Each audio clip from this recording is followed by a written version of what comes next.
How to rebuild trust after infidelity. Hi, I'm Lauren Consul. I'm a licensed marriage and family therapist specializing in relationship issues and sex therapy. I have worked with hundreds of couples and individuals healing from infidelity, and here are some of the ways that you are going to want to look at in your relationship to make sure you guys are on the right path to healing. Because healing after infidelity is possible. You can have a stronger relationship. It's just going to take a whole lot of work. First, this is a slow process. This is not something that's going to change in a matter of weeks, months, and sometimes even years. This has been a huge betrayal, and so it's going to take a lot of consistent healing over time in order to repair. Building trust isn't just a belief or words, it's consistent actions over time. This is a journey. I see a lot of couples sometimes look down the line and say, how are we ever going to get down to that place where we trust each other, where we feel safe and secure again? And it can be hard to imagine in this moment because your world has been flipped upside down. Tell couples, come back to this moment, come back to right now, and focus on what can I do today to just lay one brick that builds trust. Brick by brick, eventually you create that path towards more trust and safety in the relationship. But you have to start one step at a time. When you're too focused on the future, it's going to create a lot of anxiety and add on a whole lot more. So come back today. What can we do to build trust in this moment? You both have to have patience for this process. Sometimes it's going to feel like 2 steps forward, 1 step back. That's all part of it. The slower you go, the faster you get there. Because the more slowly you're going, you're really going down into the depths. You're really healing. It's like a wound. When you have a big wound, you have to get in there, clean out the crevices. If you do a quick wash and move on, you're going to have to come back. You're going to have more issues. It's going to get infected. Slowly clean out that wound of infidelity, and it's going to heal properly, and that's going to help you get to where you want to go faster. Let's talk about what we need to see from the betraying partner in order to rebuild trust. First, there needs to be an ending of the affair or the infidelity and any ties to that infidelity. Now, I know this isn't always possible.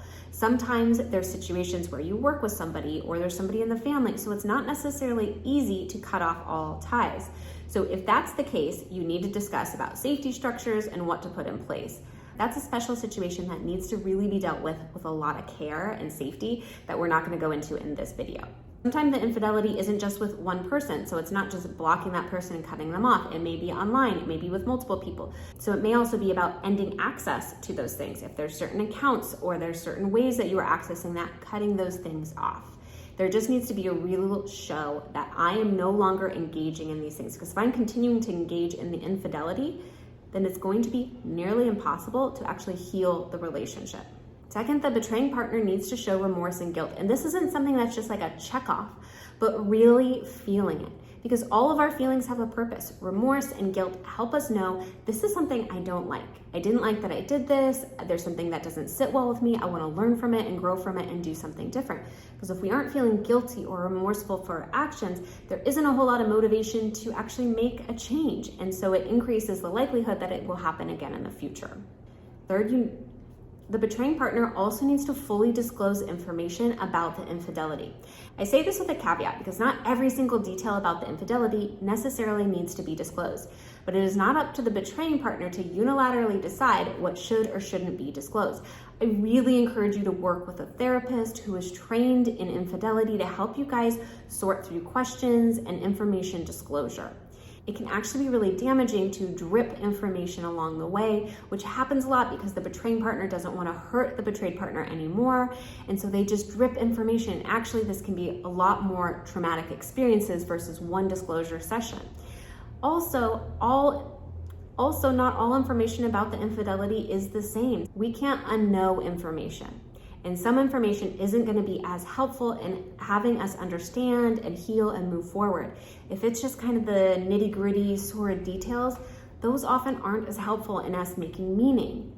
Those often aren't as helpful as those questions or information that help us make meaning and understanding of what was going on for our partner, what was happening in the relationship. Those questions are often more helpful because they help us give a frame of what was happening and help us understand what was going on for us.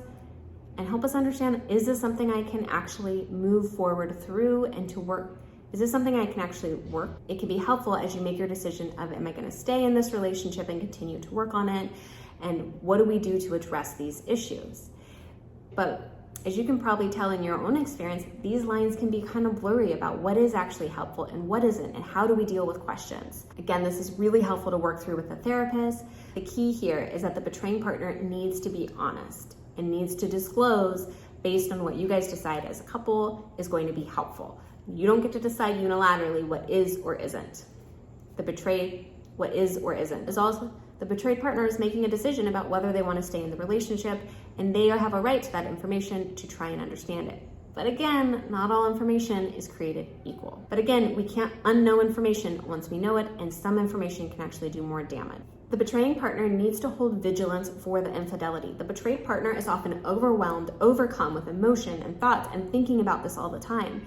And the betrayed partner needs to be there and holding that with them. This means checking in with them, asking them questions, preemptively identifying triggers, not bringing it up because they don't want to upset their partner. Knowing that their partner is thinking about it. And when you ask a question, when you hold that with them, that says, you're not in this alone. I'm here with you. It's still on my mind. That can be really healing and helpful. Also being with them when they're feeling triggered, hearing the hard stuff that they have to say.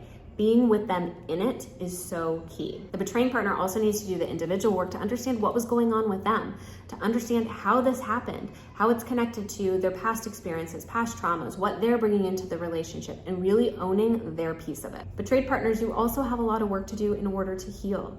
You have to be willing to do the work to try and heal, to be open to repair attempts. If you are choosing to stay in the relationship, to figure out, can I heal and move forward through this? Can I be open again to my partner? Can I be open to receiving their repair attempts? Can I be open to trying to make this work? Because if you're not, and it's okay if you're not, and you don't have to decide today, it's not a clear decision all the time. So it's, again, coming back today. How do I feel today? How am I responding today? What's coming up for me today?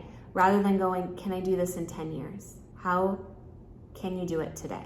You also have to be raw with your emotions and be vulnerable and share with your partner. Share when you're triggered, share when you're angry, share when you're hurt, share those deeper feelings. Because it requires both partners to really lay on the table what's going on for them. Because that's how you heal and rebuild a stronger relationship after infidelity.